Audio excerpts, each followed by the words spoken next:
5. Discuss the maritime activities of the Cholas.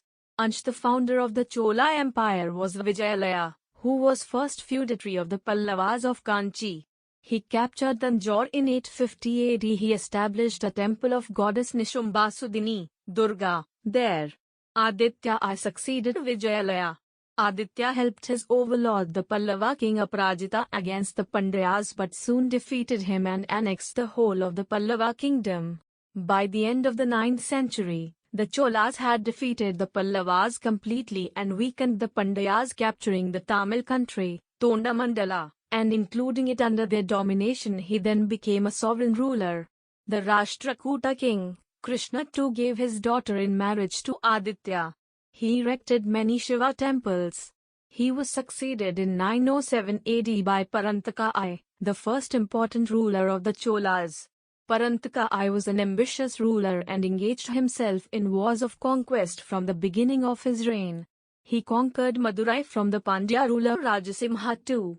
He assumed the title of Madurai Konda, captor of Madurai. He, however, lost to the Rashtrakuta ruler Krishna III at the Battle of Tokkolam in 949 AD. The Cholas had to cede Tondamandalam to the adversary.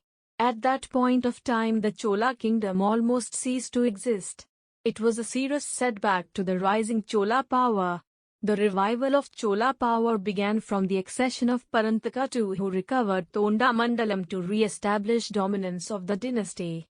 The climax in Chola power was achieved under the successor of Parantaka II, Arumolivarman, who crowned himself as Rajaraja I in 985 AD. The next 30 years of his rule formed the formative period of Chola imperialism. The Chola kingdom grew under him into an extensive and well-knit empire, efficiently organized and administered and possessing a powerful standing army and navy.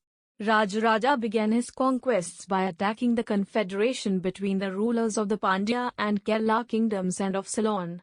Polonnaruwa became the capital of Chola province in North Ceylon after the defeat of Mahindavi, the Ceylonese king. He also annexed the Maldives. Elsewhere, several parts of modern Mysore were conquered and annexed, which intensified their rivalry with the Chalukyas. Rajaraja built the magnificent Shiva temple of Brihadeshwara or Rajaraja temple at Tanjavur, which was completed in 1010. It is considered a remarkable piece of architecture in South Indian style. Rajaraja I also encouraged Sri Maravijayodungavarman, the Shailendra ruler of Sri Vijaya, to build a Buddhist vihara at Negapatam. This vihara was called Chudamani Vihara after the father of Sri Mara. Rajaraja was succeeded by his son Rajendra I in 1014 AD. He ruled jointly with his father for a few years. He also followed a policy of conquest and annexation adopted by his father and further raised the power and prestige of the Cholas. He followed the expansionist policy and made extensive conquests in Ceylon. The Pandya and Kerala country, after being conquered, was constituted as a viceroyalty under the Chola king with the title of Chola Pandya. Madurai was its headquarters. Proceeding through Kalinga, Rajendra attacked Bengal. To commemorate the occasion, Rajendra assumed the title of Gangaikonda Chola, the Chola conqueror of Ganga.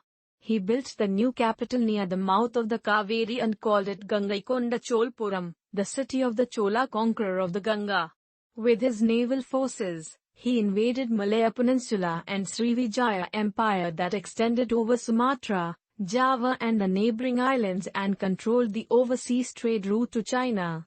He sent 2 diplomatic missions to China for political as well as commercial. Rajendra was succeeded by his son Rajadiraj I in 1044 AD. He was also an able ruler. He put down the hostile forces in Ceylon and suppressed the rebellious Pandyas and subjugated their territory. He celebrated his victory by performing Veerabhisheka, coronation of the victor, at Kalyani after sacking Kalyani and assumed the title of Vijaya Rajendra. He lost his life in the battle with the Chalukya king Someshwara I at Koppam. His brother Rajendra II succeeded him. He defeated Someshwara I in the battle of Kudal Sangamam. Next came Veera Rajendra I. He too defeated the Chalukyas and erected a pillar of victory on the banks of Tungabhadra. Virarajendra died in 1070 AD. He was succeeded by Kulotunga I, 1070 to 1122 AD, the great-grandson of Rajaraja I. He was the son of Rajendra Narendra of Vengi and Chola Princess Ammanga Devi, daughter of Rajendra Chola I.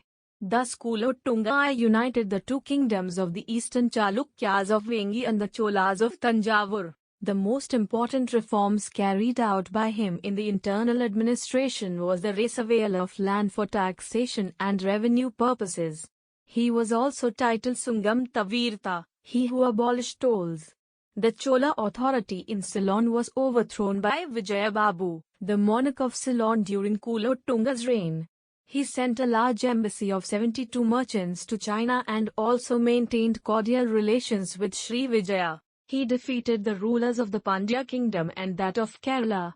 The Chola Empire continued for more than a century after him. Weak rulers succeeded him. The Cholas and the later Chalukyas clashed for the overlordship of Vengi, the Tungabhadra Doab and the Ganga country. The Chola Empire continued in a flourishing condition during the 12th century but declined by the end of the 13th century. The Pandyan king Sundara rendered the final blow by seizing Kanchi in 1297 AD. The place of the Cholas was taken.